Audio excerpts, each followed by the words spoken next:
Okay, imagine this. You've prepared for months. You know the material cold. You've practiced a million times. Right. But then the moment arrives, the pressure's on, and poof, everything just falls apart. Your mind goes blank. Ah, the dreaded choke. It's really the cruelest form of failure, isn't it? Because it's not about a lack of skill.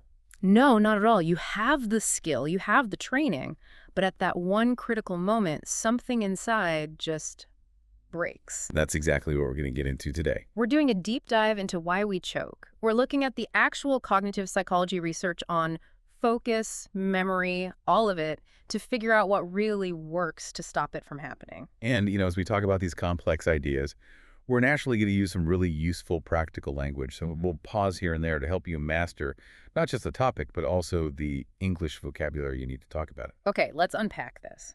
Why does being nervous undermine expert performance? And when we say undermine, we mean it sort of gradually weakens or destroys the effectiveness of a skill you've worked so hard on. Right, because most people just blame nerves, but that's too simple. It's way too simple. It is. The racing heart, the sweaty palms, that's all real, of course. But the research suggests that choking primarily boils down to focus. Okay, so it boils down to, what does that mean exactly? It means the essential, the ultimate, the most basic reason isn't just anxiety. The root problem is a failure to manage your attention when you're under stress. So the nerves are just a symptom. They're not the actual disease. The disease is a breakdown in how we manage our attention. Precisely. And the research splits this breakdown into two main groups, two core theories that actually look at completely different problems inside the brain. The first is called distraction theories, and the second is explicit monitoring theories. Right. And they're almost opposites in a way. Let's start with the first one then, distraction theories. This feels like the one most people would guess. It's definitely the more intuitive one. The idea is that your performance suffers because your mind becomes preoccupied with worries and doubts instead of the task itself. And to be preoccupied just means you're constantly thinking about something else, right? You're supposed to be focused on your next move, but instead you're stuck on, oh no, what if I mess up? Exactly. And those worried thoughts, do I look stupid? What will they think if I fail? They start competing for brain power. Ah, okay. So Yeah. they're fighting for the same limited resources as the thoughts you actually need to perform well. Yes. And the brain can only process so much at once. This fight for bandwidth is especially bad for one specific function, our working memory. Working memory, that's the brain's mental scratch pad, right? That's the perfect way to describe it. It's what you use to temporarily hold information, like when you're calculating a tip in your head or remembering a phone number you just heard. So if a worried thought is taking up half of your mental scratch pad. There's less room for the actual work. And the data backs this up. There was a great study in 2004 with university students doing math problems. And what did they find? Well, they put some students under stress. And what happened was the stress only hurt their performance on the really complex, memory-heavy problems. Oh, that's interesting. Yeah, the easy problems. Everyone did fine, stressed or not.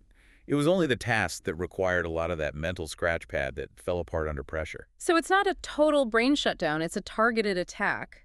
The worry is literally pushing the important information out of your short-term memory. Exactly. The anxiety doesn't make you forget how to add 2 plus 2. It makes you forget step 7 of a 10-step problem. That makes so much sense.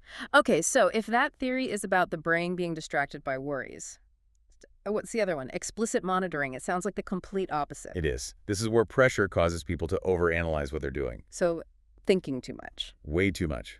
When we say explicit monitoring, explicit means clear and detailed, and monitoring means watching closely. You're trying to consciously control every tiny step of something that should be automatic. Right. Like once you're an expert at something, whether it's typing or playing guitar, you don't think about the individual movements. It just flows. It's subconscious. Yeah. And the moment you try to consciously think about the precise mechanics, how am I holding my fingers? Where's my elbow? You interfere with that flow. It's like trying to think about how you walk down the stairs. The second you do, you start to stumble. That's the perfect analogy. Yeah. And the skills we do unconsciously are the most vulnerable to this type of choking. I bet the research on this is fascinating, especially for athletes. Tell me about that golfing study. Oh, it's a classic. They took competitive golfers, people whose putting stroke is completely automatic. They split them into two groups. One group was just told to focus on being accurate. And the other group, The other group was told to be acutely aware of the mechanics of their swing. so acutely aware. That means being intensely conscious of every little detail, the wrist angle, the shoulder turn. Every single detail. They were basically forced to micromanage their own automatic skill. No. And the They result? performed worse. Significantly worse. They choked. They replaced their smooth, expert autopilot with a clunky beginner's mind. That raises a really good question then. Is everyone equally likely to fall into that trap? Or are some people just more prone to it? Research suggests some of us are much more susceptible. And susceptible just means you're more easily influenced or affected by something, in this case, pressure. And who are the most susceptible people? It tends to be people who are naturally more self-conscious, more anxious, and especially people who are really afraid of being judged negatively by others. Ah, so if you're terrified of what the audience thinks, you're more likely to start micromanaging everything to avoid making a single mistake. And ironically, that's what causes the mistake. This framework is so powerful. We have distraction and we have overanalysis. Okay, here's where it gets really interesting. What does this research give us for practical strategies? Well, the strategies are great because they directly counter these two problems. Strategy one is simple. Practice under stress. Some call it pressure inoculation. So, getting used to the feeling of pressure, it's not enough to just practice in a quiet room by yourself. Not at all. There was a study with expert dart players. The ones who only practiced in calm settings just fell apart in a real competition. But the ones who had practiced under stressful conditions? They were fine. They had become accustomed to the feeling. They had trained their nervous system right along with their throwing arm. So for you, if you're prepping a presentation, practice it in front of people who will actually give you critical feedback. Simulate the stress. I like it. What's strategy two? It's all about the pre-performance routine. You see athletes do it all the time. Those little rituals before a free throw or a serve? Exactly. And top performers really extol the virtues of these routines. Okay, extol the virtues. That's a great phrase. It means to praise something highly, right? To praise its good qualities and effectiveness. And these routines, a few deep breaths, a key word, a specific little movement, they are incredibly effective. Why do they work so well? They do two things. First, they anchor your mind. They occupy your working memory just enough to block out those distracting worries. Second, they act as a trigger. They tell your brain, okay, anxiety time is over. It's time to let the automatic program run now. It's a bridge from the worrying self to the performing self. That's brilliant. It has to be short though, right? Oh, yes. Short and repeatable. Otherwise, the routine itself becomes a new distraction. And the final one, strategy three. This sounds like it's aimed right at the overthinking problem. External focus. This one is maybe the most powerful for any automatic skill. You have to turn your attention outward, away from your own body and onto the goal. How did they test that one? Another golf study. Experienced golfers hitting chip shots. They told one group to focus on the motion of their arms. That's an internal focus. Which we now know is bad. Right. They told the other group to focus only on the flight of the ball, the external result. That group performed so much better, they just let their subconscious do its job. So you focus on the destination, not the vehicle. I love that. It completely changes that old saying, doesn't it? It's not just practice makes perfect. It's more like practice under pressure with external focus and with that glorious end goal in sight makes perfect. I couldn't have said it better myself. So what does all this mean for you listening right now? It means you can reframe that anxiety. It's not some personal weakness. It's just a predictable cognitive problem, either distraction or overanalysis.